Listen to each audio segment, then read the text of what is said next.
Today's episode is brought to you by cattle. Every product launch faces a chicken and egg problem. You need reviews to convert, but you need conversions to get reviews. Cattle can help. Cattle helps brands win share. They leverage their consumer panel for insights, collecting receipts, and driving product ratings and reviews. It is the largest daily active survey panel in Canada, with over 10,000 daily active users and over 100,000 monthly active users. Let cattle be your chicken and or your egg, depending on your perspective. Visit getcattle.com to learn more. Inclusivity is, I think super important when it comes to how we think about our food system, but also how we think about our company cultures and making sure that people feel safe and supported and happy to bring their full selves to work.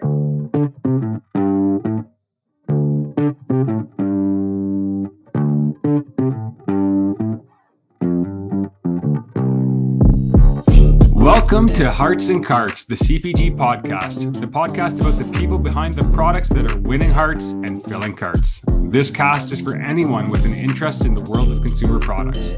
We're your hosts, Justin Osborne and Alex Hill, and our mission is to bring you weekly content that helps you be a better and more informed CPG professional. Hello and welcome to October. You have stumbled back into another episode of Hearts and Carts. You have Alex, your co-host, and I'm here with Justin, and we're getting ready to have a conversation with a really cool founder, as per the usual. But we've both been traveling a lot lately, so I figured I'd check it with Justin here and see how you doing. I'm good, man. I've been doing a bit of traveling across Canada. Let's see, I was in Banff and Canmore and Calgary for a little bit and doing some store tours there, seeing some folks. And then I was in Toronto for CHFA, which was always nice, running into a lot of people. A few strangers actually brought up the podcast, which was pretty cool, and introduced themselves and said they listen, which is always a very bizarre feeling, but cool that people are tuning in that aren't, our moms. Talked to our favorite other podcasts, Phil and Kenny. They swung by the booth and chatted with them and caught up with them. Phil, if you're listening, we gotta connect again and do some recordings, bud. Sorry that we haven't been connecting enough, but love those guys. Just a great energy from them, and saw a lot of the brands and the folks that we've had on the show, like Andrew from Made with Local and our next guest here, and of course I was with Karen all weekend and Midday Squares, and a lot of just different people that we've had on the show. And it was just so good to see everyone in person again, and lots of hugs and laughs and smiles, and just like energizes you, going back to remote work. It's kind of, I live on a literal island, so it's really nice to interact with people and see people. I had FOMO. CHFA is a vibe. And I definitely had FOMO. So and I don't know, that might be all I can take of hearing how good it was. Anything bad happen? No, weather was good. Everything was good, man. It was great. It's just it's good to feel the energy and see all the customers and all of that, man. Now back and raining, and I don't want to brag more, but I did see the Paw Patrol movie today, so that's kind of cool too. You're living the dream, man. You're really doing it all. I'm a jack of all trades. So, Justin, let's let the listeners know who we have as a guest today. Yes, we are meeting with one of our faves ever, and someone who I spent a bit of time with at the show, Margaret Coons of Nuts for Cheese. Great guest, really cool business from London, Ontario, built from small sales and now distributed in 4,000 stores across North America, across the US, across Canada. I did some store tours in Calgary and in Toronto while I was traveling, and just saw her brand absolutely everywhere. So she's going to talk to us a little bit about how she's been able to scale that thing. Amazing. I'm excited for the conversation. It was a really good one, and just an awesome story of a company that really is building something amazing and has done so much out of London, Ontario. So really excited to share this with you guys. If you haven't already, definitely throw us a follow on either Instagram or LinkedIn, and throw us a review on either Apple Podcasts or Spotify. 5-star reviews go a long way in getting the word out about this podcast. If you ever have feedback you'd like to send to us directly, we always appreciate it. Thank you so much for listening, and let's get into the conversation. I'm nuts for nuts, I'm nuts for nuts. Nuts are delicious. I'm nuts for nuts, I'm nuts for nuts. Nuts are nutritious. I'm nuts. Hello. Hey, Margaret, how's it going? Good. How are you? Doing good. Doing good. Nice to see you both. You too. I was telling Alex there's a lot of pressure on this one because you're best friends with my boss. So I know. Make sure I- but Alex, be really nice. No hard. I just hope it goes well for your sake. Like Karen said as well when I was talking to her. I told her You know, that. I was just texting with her. I was like, I'm going to the podcast in a minute. Yeah, she's We'll try always- not to suck up too much, though. We'll try and act natural. try and act natural, but in reality, we must keep her happy. This is a very good guest. It's a true VIP. Well, you've got the bloom right behind you. It's great. I know. I'm such a fantastic marketer. Look at this. I just put them right beside each other instead of a little beside. Any sales call, you're ready. I work here. Truthfully, I did have this is my temporary office right now because I'm traveling. I did have a sales call and was like, in my regular office, I've got them behind me. Alex, as you know, like I have like That's a nicer. There's a shelf. He has a floating shelf with him. There's a shelf set up, but so this one I was like, I gotta put something there. Like I just got like a TV, and so I did that, and now it's stuck there. It looks like you're using one of those products too there. If you look closely, it looks like you cracked into the supply a little bit. I'm ashamed. I have been. Yes, I've been. You can see that the seals ripped on them, and I've been Right. Yeah, you've been making samples in the.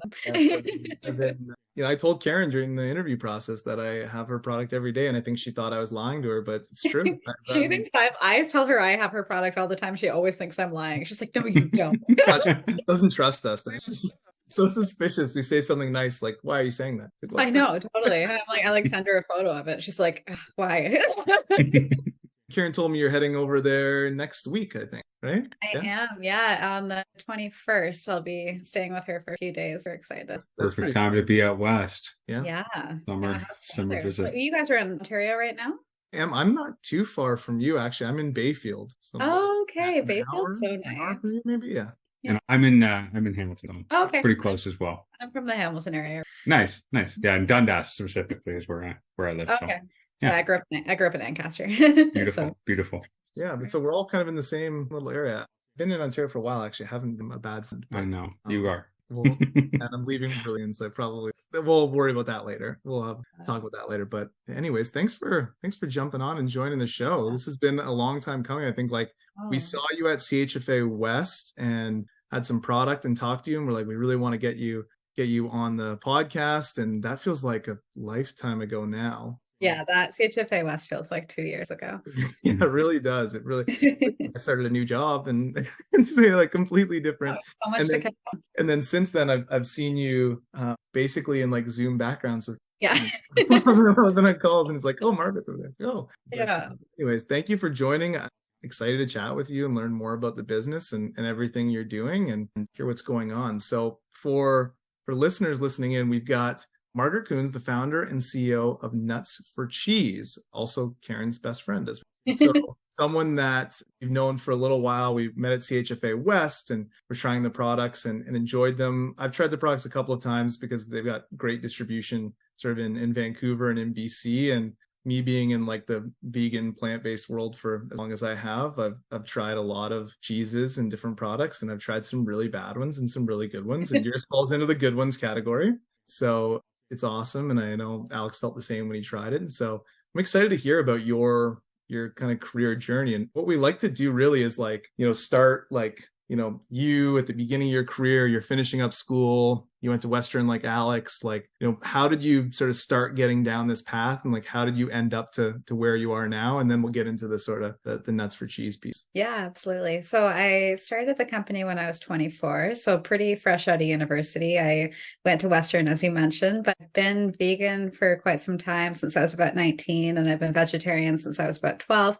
And so I have really eaten like every variety of vegan product that's ever been made. And there wasn't a lot of great products available, when I was in my younger years. So started making a lot of things myself and got really passionate about food and, the culinary arts. And while I was working at Western, I actually ended up taking a job working at a vegan restaurant in London, Ontario. And I started there as like a prep cook and ended up kind of working my way up through the ranks over the years. And I did a culinary program after my undergrad and really thought I was going to have my own vegan restaurant, which, fortunately, that's not what I ended up doing because I'm very happy with where I am today. But I thought I would do a farmer's market for the summer because I'd been making these vegan cheeses for the restaurant and they'd become such a popular menu item that I thought I would just try, selling them locally. And it kind of snowballed from there. Wow. So yeah, so you were already making, this is a little bit parallel to like Karen McCarthy a little bit. So you're making them for a restaurant originally, and then you thought, hey, people seem to love these and I have something here, and I'm just going to go to the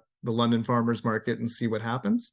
Yeah, absolutely. And I was 24 at the time, so I really didn't have like this grand vision ahead of me. I was an English major when I was at Western. I don't have a business background. So I, really was kind of just trying my hand at something. And it's funny you mentioned Karen, because actually when I first started out that first summer, I was doing my farmer's market. She and I were connected on Instagram and I was in Vancouver visiting, and I sent her a note and said, hey, I really love what you're doing. Do you want to hang out? And we ended up meeting up for a meal while I was in Vancouver, like not 2 months after I started the business. So we've been good friends, ever since. Awesome. Yeah, she's amazing. She taught us a lot about plant-based cheese making. We didn't know. Yeah, she's so cool. Oh my God. I imagine she's a wealth of knowledge. And I believe on the episode, actually, she mentioned, I believe she did. Okay. Yeah.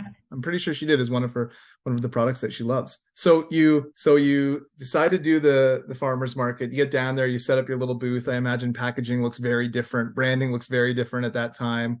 Like, how did some people came up, tried the product? Like, how did that go? That must have been an intimidating, like, first experience. For sure. I mean, I was renting the restaurant kitchen in the middle of the night to make these products for the farmers market initially. Like I didn't have a commercial kitchen space and you needed to be producing something in a commercial kitchen to be able to sell it at the market. And so I thought I could rent the restaurant I was working at for $25 an hour late in the evening. And so I would, go home and get my big bag of cashews and my vacuum sealer and come back to the restaurant. And basically it was like cheese wrapped in saran wrap and, put stickers on that I printed out at Staples and learned online how to make like a really rudimentary nutritional label and those kinds of things. But I remember I took 60 pieces of cheese to my first farmer's market, and it was like a really big deal because I'd made like 6 wheels of cheese to make 60 wedges. And I ended up selling out on my first day, and kind of by noon we'd sold out. And so It was really exciting to have had that kind of initial market success. And through that, we started to have like a couple little local stores that were willing to carry it as well. So I kind of had to get my act together in terms of some labeling compliance, but it was pretty scrappy in the early days. Wow. So that's pretty incredible. So 60 units in your first day selling. Mm-hmm. Yeah, it was great. I mean, we initially, like I made a little Instagram page and I said, here's what I'm doing. I'm gonna be here. And I told the customers of the restaurant and kind of friends and family. And so I had some nice support, in those kind of first market days. But yeah, it was exciting to see how excited people were about it because there really was nothing available like it on the market at the time. And this is, I think it said on your LinkedIn around 2011, 2012, you were starting out? I started the business in 2015, but I think I started working at the restaurant in probably 2011. Yes. May of 2015. So we've been just over 8 years now. Very cool. Very cool. So you're starting to snowball, you're still, I guess, wearing 2 hats, working as a chef and doing this. When did you realize like this was it and you were going to start to really scale this thing and do something with it? It was about a year in almost exactly that I ended up going in full time to the business. And I think I was working, pretty constantly up until that point, doing both the restaurant thing. And then I would, make cheese at night. And then I would be driving to our retailers all over Southwestern Ontario, like as far as Toronto before my restaurant shift started in the evening. So you're driving London to Toronto before you start work.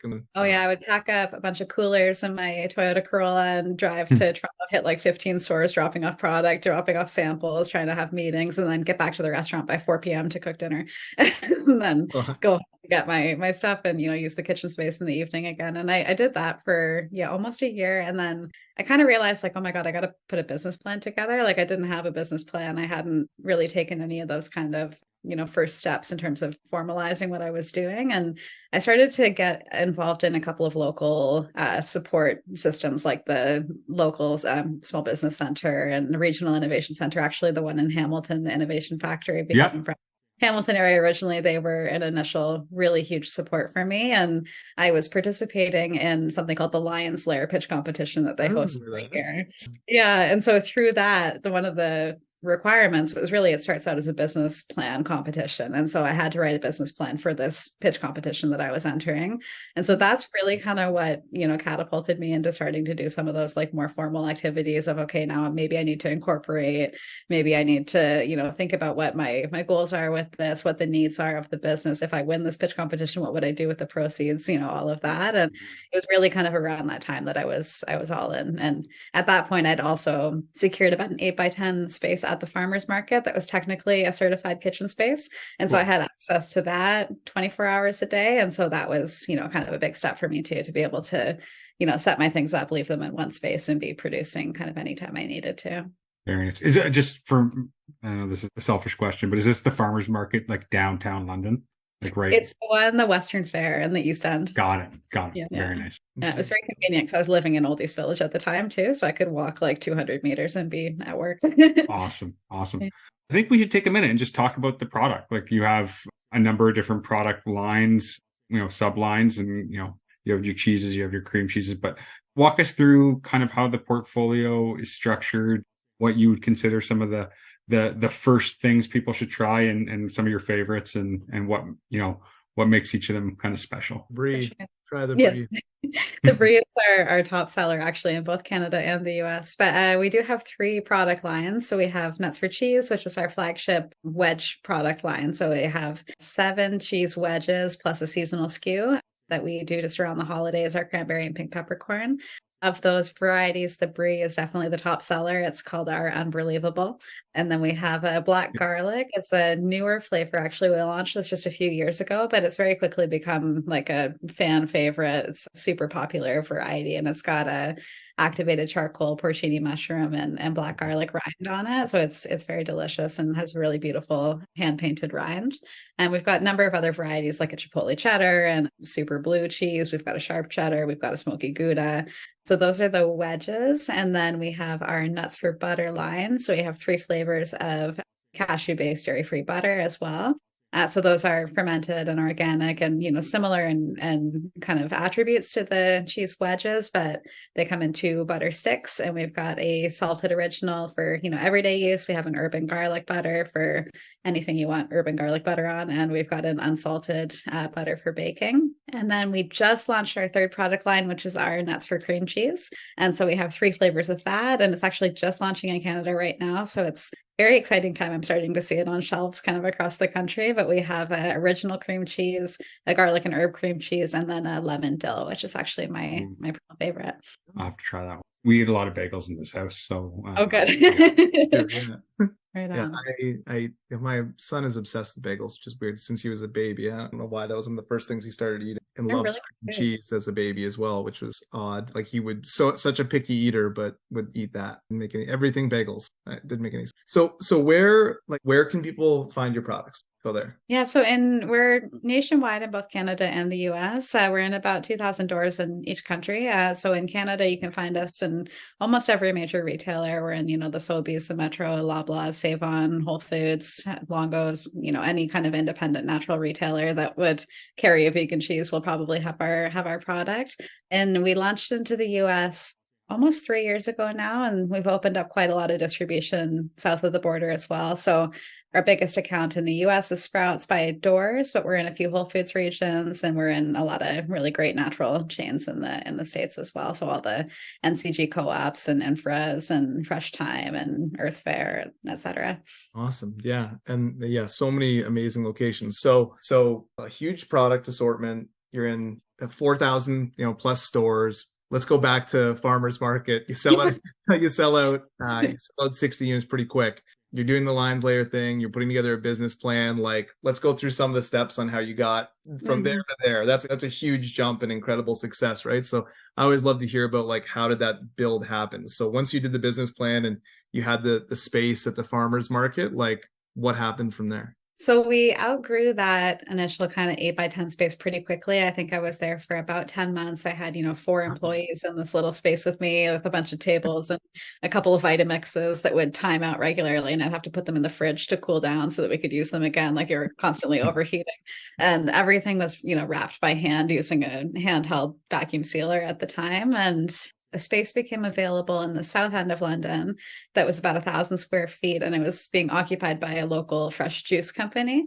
But they had recently outsourced their production to a co-packer, and they didn't need their production space anymore. And I just kind of right place, right time. I met them at a demo, and they said, "We've got the space available. You should come take a look at it." And it was so perfect for us for about a year. We outgrew it in about a year as well, but it had loading dock, it had a walk-in fridge, a really teeny one, it had a little office, and it had some sinks, so it was kind of everything I needed at the time. And we grew from about 25 retailers we were selling to when we were in that farmers market space to about 300 when we were in the 1,000 square foot space in the south end of town. And at that time, we were running a night shift because we didn't have enough space for the team that was growing and the product we were starting to produce. So we were producing product during the day and then packaging cheese, in the middle of the night. And I had a couple of my early employees were actually moms of young children, so they'd put their kids to bed, and it worked out really well for their schedule so that they could go work kind of at night. And we were there for about a year, and it was again one of those really scrappy situations. It was kind of we had it set up well enough for where we were, but we had started to get a couple of bigger accounts on board. We were starting to sell to Farm Boy, was one of our first really big accounts in Canada. We were starting to have conversations with the Loblaws and the Metros of the world, and so it really kind of became clear that we needed to take a leap into a bigger space to be able to continue to grow. And so I found a space in the east end of London that was about 6,000 square feet, and it had kind of room to expand on either side. So it was in a block of units in this kind of long industrial building. And so in 2017, we moved there into about 6,000 square feet. And at the time, it was the most terrifying thing because I was I've made this huge mistake. This is so much space. What am I ever going to do? Yeah. It was huge. It was an empty cinder block warehouse. I had no infrastructure. It had floor drains and I had loading docks. And that was it. We epoxied the floors. We built a big walk-in cooler and we moved everything we had into the space. But we were also working around my mom's old kitchen table, 8 of us crammed around one table, and everyone would be working in the office and then all go onto the floor together to make product. It was really kind of all hands on deck. Everyone did everything kind of situation at the time. And I mean, it's very unique growing a manufacturing company, especially when you're bootstrapped. So we were bootstrapped for the first 7 years until really about a year ago, really just kind of growing organically and putting everything we earned back into the business and trying to, grow a team and buy equipment and, sell product and, fund trade promotions and all of that with a really kind of tight budget. But yeah, shortly after we took that first unit, we outgrew it about a year later. We took the unit next to it that happened to be available and knocked on the walls in between. And then a year after that, the unit next to that became available. So we took that, knocked on the walls in between. And then just this past year, the final unit building became available. So now we've got the full space in about 25,000 square feet. Wow. 8 by 10 was the first one, I think, in the farmers. And then before that, it was just $25 for the rental of the restaurant. And then, wow, to go to that is pretty incredible.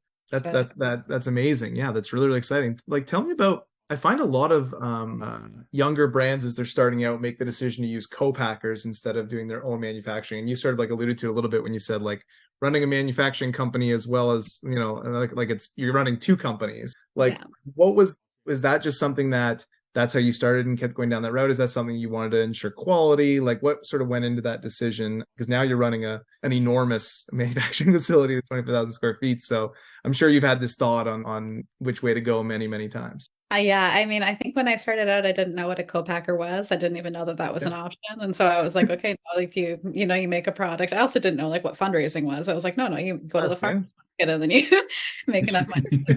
Sure.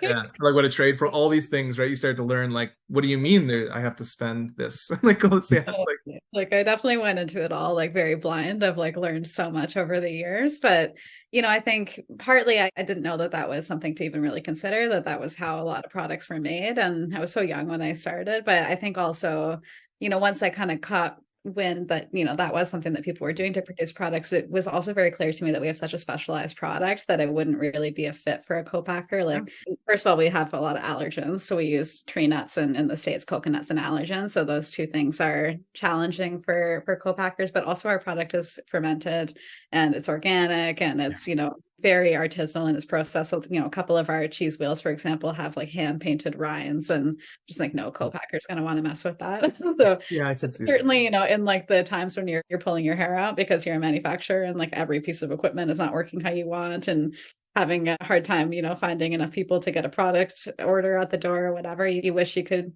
co-pack. But I also think that even though manufacturing has been like one of the hardest parts of the journey, it's also something that makes us like unique, and it's something I'm very grateful for too. That's crazy, man. Like I'm trying, in my head, I was trying to picture 25,000 square feet. It's like, that's like a field.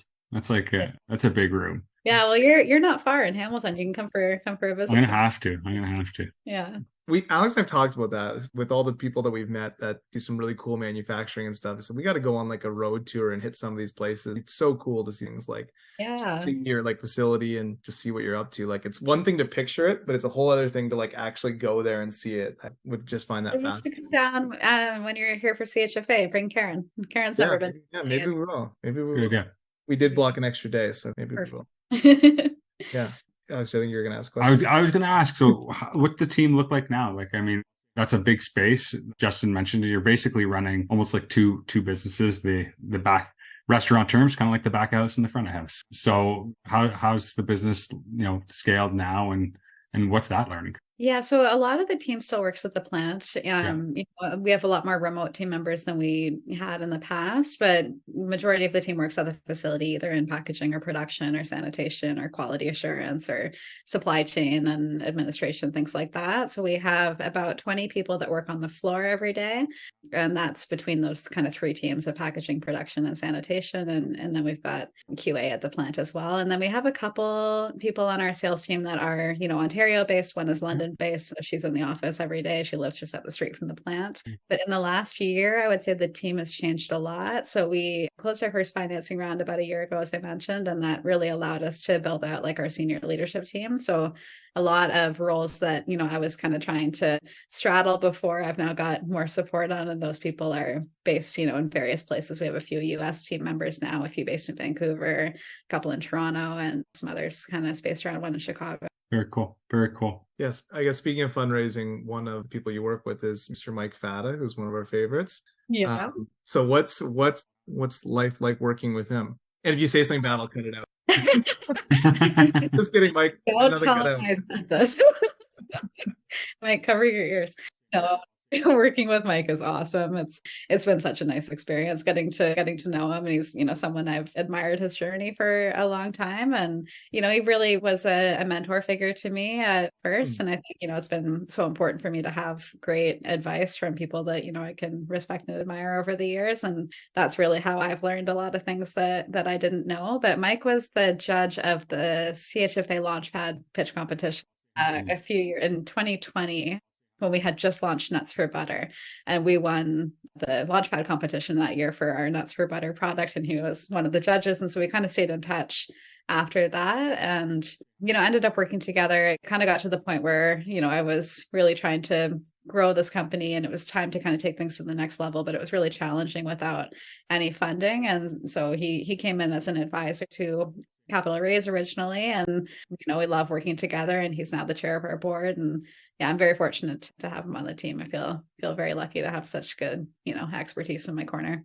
And he's a great guy. He's been through it, knows exactly what you're doing, done this in the past as well, right? And he's built a pretty cool like portfolio of companies that he's helping out with. And I'll say just about any time I see him, whether that's social media or on a call, 50% of the time he's wearing an MDS hat, almost 100% of the time an MDS shirt. But he now is wearing a Nuts for Cheese hat, a lot of the time. So we got new Nuts for Cheese hats. Actually, a funny story. Mike, for his birthday last year, a Nuts for Cheese hat, but I ordered it like from Vistaprint. Really poor quality.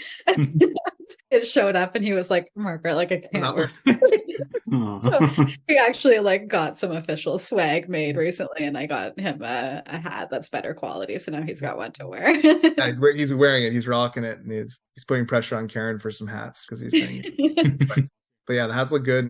He's rocking it, and he's a great resource. So a good person to sort of have in your corner and just bounce ideas off of and ask questions, and like the perfect advisor for anybody in this space. He's such a dedicated mentor. Yeah. He's just so like clearly invested in doing hands-on and like available, right? Like at least that's my perception. I don't know 100%. fully.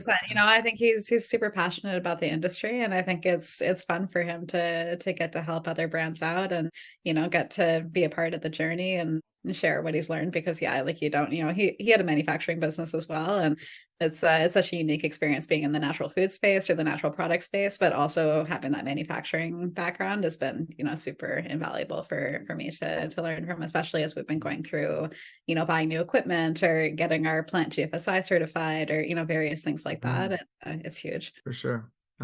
A little pivot, but one of the things that I came across on your website when I was checking it out was your 3 commitments that you've got on there around organic, inclusive, and sustainable. So I thought maybe you could expand on those and what that means for the brand. And I think it's a pretty cool feature to the I think when I first started out, a lot of my thinking around like why vegan cheese, why plant-based products, why dairy-free, whatever, were, really around those kind of 3 pillars of why people decide to eat a vegan diet or be plant-based, was really like the animals, the environment, and health.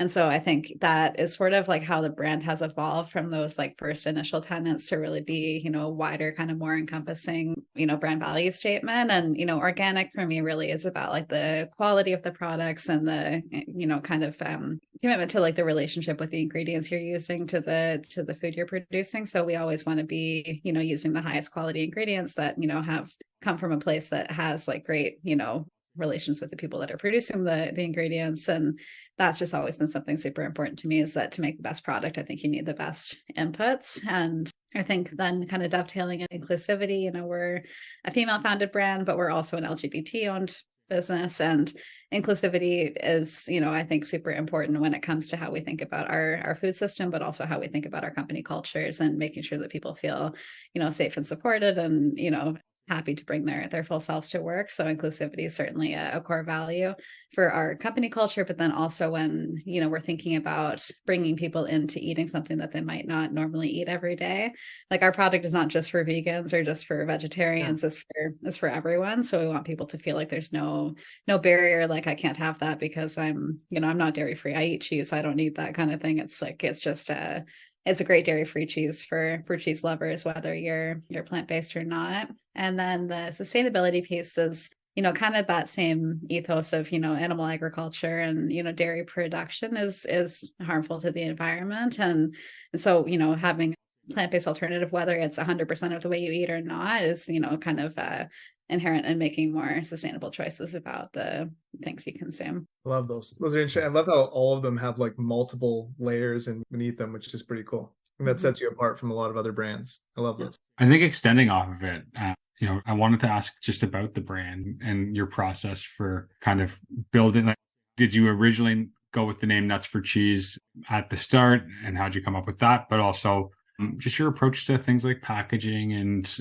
you've talked about artisanal touches on the product and some of those things you do to really make the product memorable and stand out. Yeah, I think a lot of it's been really kind of just following my gut instinct over the years. Like now we have such an incredible marketing team that supports me, but for the longest time it was kind of just following, the way that I consumed products. And I've been like kind of a perfect consumer for my own products for a long time because they were things that I was looking for and I couldn't find. But a lot of it's been really organic and really just kind of following instinct. And a lot of it's, kind of just been like, okay, great, we figured this out, keep going, So the name Nuts for Cheese, like it kind of just came to me. It didn't take a lot of deliberation. I think there was like a couple names that I was kind of throwing around, but it was pretty much like the clear choice right from the beginning. And Cool. That hasn't changed. The packaging's evolved a little bit, but really, like, we make our cheese in wheels and we age it in wheels just like you would kind of like an artisan dairy cheese.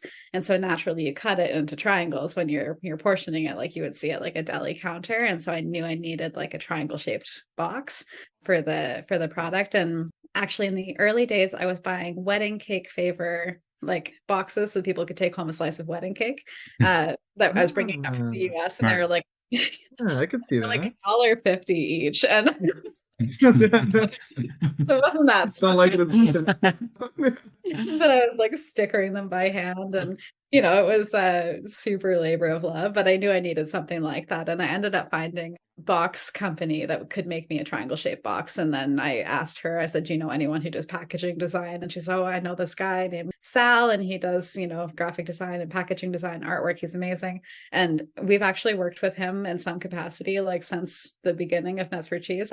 He is an artist as well, and he did the original cashew design that I have a tattoo of. Very cool. Oh, that's cool. But so, that really was like the original kind of brand concept and design. And I got some support over the years through some like grant programs, or, got a little bit of money from a pitch competition that I could put towards branding and advertising work and things like that. But a lot of it was really kind of scrappy and kind of handcrafted for a long time. And like in terms of marketing and advertising, like have you done much, or has it been mainly like, get distribution, drive trial, and bring people back just on the product? Or have you guys done a lot of we've done a little bit of a lot of things, I'll say, like, something we've leaned into more heavily than others. I think one of our main ways of driving trial in terms of people purchasing and repeat purchasing the product is really getting them to taste it. Sometimes I think, there's a barrier to purchase if people see that it's, a more premium priced product, or they're, unfamiliar with dairy-free cheese, or they've had a bad vegan cheese and they don't want to turn to the category not knowing what they're going to get. So I think demos have been somewhere we've really leaned in a lot, and same with consumer events, and showing up places pretty much anywhere that we can get someone to actually taste the product. That's a huge focus for us. We're refrigerated products. We don't do much in terms of e-commerce yet. We're kind of figuring that out as we go, but that's not been a big focus for us. But we still do some online advertising, search and social advertising as well, really just to build awareness for the brand and drive people to our where to buy page on our website and page, so that people know like how to use the product and also where they can purchase it. And then a lot of our social media has been mostly organic over the years. We do some brand partnerships, some work with influencers, and obviously some paid advertising as well. But a lot of it has really been, UGC or stuff that, I've kind of created over the years, or, working with people that can create kind of recipes for us. Very cool. Very cool. So walk me through like what's next for you, right? So you went through some of the stores in Canada. You're just about anywhere someone would be shopping, except for maybe one big club retailer, which would be cool. You're in a lot of stores in the US, but there's so many different regions of the US you could expand to in different areas, I'm sure. Like, you're introducing some new product lines. Like, what else is new? What's on the horizon for the next 12 to 18 months? We are publishing this, so don't share anything that's a secret. But what can you share with us that's exciting and coming up? Well, I think, as the business has grown, like the US and Canada are kind of in different life cycles of the brand. And so we've opened up a ton of distribution in the US, very recently, but a lot of our focus there is, continuing to grow that distribution and then really, win at the retailers that we're working with. We're still a pretty new entity in the US market. So there's a lot of, awareness to drive and consumer education to try to achieve, and, really just getting kind of the brand name out there so people know we exist. So I think that's really the focus, is to kind of establish ourselves as a Canadian brand playing in the US, south of the border. And in Canada, we've got a big focus on innovation right now in terms of launching the cream cheese. So the cream cheese will launch in Canada first and in the US next. But I think we've got, some good months ahead of us. We've got some exciting retailer partnerships coming soon that I guess I won't announce just yet until they're on shelf, but some great retailers that are taking the cream cheese on shelf in the coming month or so. Awesome. And I do our product development, so I'm always innovating and coming up with new things and working on new product lines and product extensions. So working on some new products that are a little bit top secret for now, but coming soon. I always love these teasers. I know. I'm like happier usually when someone does that than tells me like something that's imminent, because now I'm just curious and excited. So Oh, yeah. Although it also drives me a little bit nuts because now I'm like, what could it be? Yeah. Think about it. I don't watch a lot of TV, but I've been watching Barry. I don't know if you guys have watched that show, but there's like a cliffhanger at the end of every episode, and so I get it. And so Because now you're like, I need to see this exactly. Margaret, a question we like to ask all of our guests is, I like to call it for your brand crush. Like what's a brand out there where maybe you love their product and you consume it, or you just love what they're doing, how they're going to market, what they stand for, that you maybe want to give a little shout out to? I have so many, but I think maybe Share I'll a couple. maybe I'll pick a couple. I'll pick a couple of my favorite, women-owned Canadian brands right Love now. Obviously, Bloom is at the top of my list, so these amazing functional superfood lattes. They're excellent, and Karen's a good friend. But a couple others that, we have a kind of a women founders group that we'll meet up and go for dinner, or in the same city. It'd be, Yogu, amazing plant-based yogurt, Safe to Sea, really, really good vegan smoked salmon and vegan tuna. Love Eve's crackers, especially paired with nuts for cheese. Queen Street Bakery is one of my favorite, gluten-free brands right now. They've got really, really amazing bagels. Your son loves bagels. You should try those. And I have 2 granola brands that I've been eating a lot of, More and Rockology. So most of those are women founded, but those are all Canadian brands that I consume regularly. Awesome. Yeah, and a few of those people have been guests, and I think I've tried most of those products at THV and other trade shows, and great. I haven't had the nuts for cheese with Eve's crackers, but that's awesome. I just met her at the BC Food Pro thing a couple months ago, 2 months ago. I feel like I'm losing track of my months, but yeah, great product there. That makes sense. Lots of good brands, lots of exciting brands happen. And I love the group that you've got. I think you're working on another group, right? Which is like the CPG book club group. Is that? Oh yeah, Karen and I started a book club. We were texting this week like, oh my God, we got to book a meeting for our first book club. So we're reading Ramping Your Brand. Well, I've finished reading it, but that's our first book, and we'll pick a new one kind of every quarter, and then do probably an hour long kind of happy hour and chat about the book for whoever wants to get together. So I think we're going to have our first meeting in September, and then we'll pick a new book for the fall. I'm an avid reader. I've never joined a book club, so if this is feel free to join our CPG book club. It sounds up my alley. So I think I got voluntold. It's on your performance review. That's exactly. No, that's awesome. I like the way that the industry like connects and leans on each other and does these type of things, right? And it's so important that it happens. And so I think it's cool anytime you can do something like that and connect with other people. And especially I would imagine, again, like entrepreneurs, right? Like going through that journey and being able to connect with other people going through the same thing as you, I think is so important, right? And for people that are like, 5 years back from where you are right now, to be able to like spend time with you and learn from you, and like the way that you learn from like Mike Fata, right? Like exact same scenario, but with the next generation coming up, I think is important. And I guess speaking of that, the last question we like to ask everyone is sort of like your soapbox moment. If you were talking to somebody that, was thinking about being an entrepreneur, was thinking about kind of getting into this space, so maybe yourself back in 2015, like, what advice would you give them as they started out their journey? Well, I think you kind of gave me a great place to jump off there, because I think, community is so important, especially when you're trying to, follow an entrepreneurial journey. And I think it's really easy for things to feel really lonely, or like you're the only one kind of struggling with whatever the thing is of the day, because it'll be a new challenge, at least one, usually every day.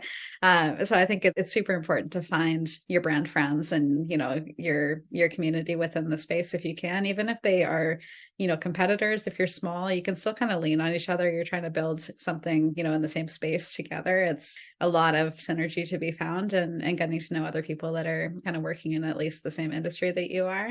But I think mentors are also super important, and people that have been there before. And I've had a number of really great mentors over the years, and one that is a board member of ours now, but I actually met him years ago, like I think year 1.5 into the business, and he's, stuck by me and, been such a great mentor to me ever since. And that's been so invaluable to, just have a sounding board and also have someone kind of tell you just to like relax, take it easy. It's not the end of the world. Get off the cliff. Like it's all going to be okay kind of thing. And I think last thing on that is that it's really easy to be like super hypercritical of yourself, especially if you're not connecting with others regularly and seeing that other people are going through the same thing that you are. And I think it's important, and this is like a good lesson that I'm always trying to learn too, to try to be like super nice to yourself through the process, because you're trying to do something that very few people will. And it takes a lot of like self-compassion and self-care to get through it in one piece. Well said. Well said. I feel like the drawing perspective from your community is something I haven't heard it articulated that way, but I think it's really a smart way to look at it. Yeah. Thank you. That's my soapbox moment. It was a good one. It was a good one. It was a good one. Yeah. That was a fantastic one. There's a lot of cool things. Well, thank you. Thank you for spending some time with us and chatting. Hopefully it wasn't too painful for you. I feel like I learned some cool stuff, and I enjoyed this, learning more about you and your business and what you've been up to. And hopefully I'll see you at CHFA for sure. I'll see see you in Vancouver, Nick. Maybe at least I'll see you in the background doing something. I'll see you in the background. Say hello quickly, but yeah, just like can't thank you enough for spending the time. Really, really appreciate it, and thanks for sort of sharing your journey with Alex and I and with our listeners. Yeah, thank you so much. This was so fun. Really appreciate it. Thanks so much, Margaret. I'm going to follow up on that book club, so cool. Stand by. Yeah, just I have your email, but just send me an email so that I remember, and I'll add you to our list, because I do have to send an email out in the next couple of days about when we're going to have our first call. But the book isn't super long read that we're reading right now, so you got time. Revamping your brand. Ramping your brand. Ramping your brand. Okay. Right. Perfect. I got to do audiobooks. I'm not as smart as you guys. So. I'll do an audiobook instead. Yeah, fair enough. Awesome. Cool. That was great. Thanks, guys. Yeah. Thanks so much, Margaret. Have a great night. You too. Take care. Bye.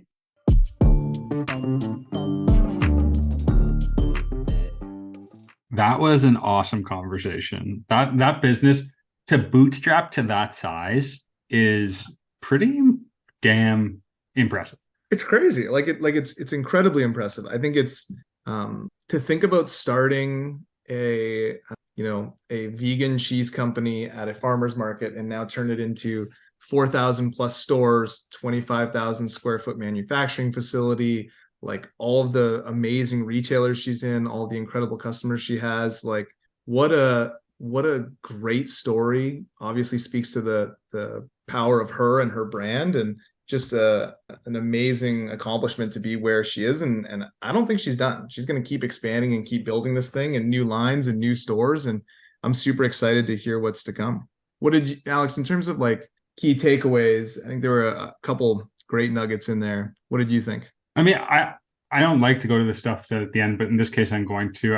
I think what she said about using community to orient your perspective, because when you're isolated, it is easy to gain, a perspective that could be skewed overly negative. And I think that's probably the more common tendency, or overly positive, which for those people with the blessing of confidence to skew things overly positive, there's peril there too. So I think having that, I think wisdom to leverage your community as a sounding board and a resource is a big one. I think also just the general approach to continuous learning. I mean, you can tell, Margaret didn't study business, and you can tell that along this path, she has learned so many different things about business and how to operate a business. And you can tell that she's clearly a lifelong learner. I mean, the book club conversation at the end is, I think, just the tip of the iceberg on something like that. But yeah, I thought that was another takeaway. I thought Margaret really instilled with me. How about you? Yeah, I loved what you talked about at the end as well, right? Even just like the piece around being like hypercritical of yourself, because I think we get trapped in those moments and maybe are too negative on ourselves. I loved when she went into the 3 commitments that the brand has around organic, inclusive, and sustainable. I love that they had like direct applications to the product, but also like different meanings to the company itself. and multi layers of those, and why that makes the company so different. And on their website, you can see that they've won some awards for best place to work and things like that. And I think that's why, right, it's just these amazing commitments and focuses, and continuing to build a company, but not making any sacrifices, continuing that amazing production process, continuing to hire the right people and build the right culture. So really cool. And just in general, like, super impressed with Margaret and what she's built here. Agree. Well, everyone, if you're still listening, a massive thank you for tuning in and joining us on this conversation and learning with us. A huge thank you to Margaret for making herself available and joining us to share her experiences and the story of Nuts for Cheese. And if you haven't already, definitely follow us on social media, either Instagram or LinkedIn. Throw us a follow. If you have a moment, a review on either Apple Podcasts or Spotify is extremely helpful and helps spread that hearts and carts gospel. And other than that, everyone stay well, and we'll tune back in next week with another great guest. Thanks, everyone.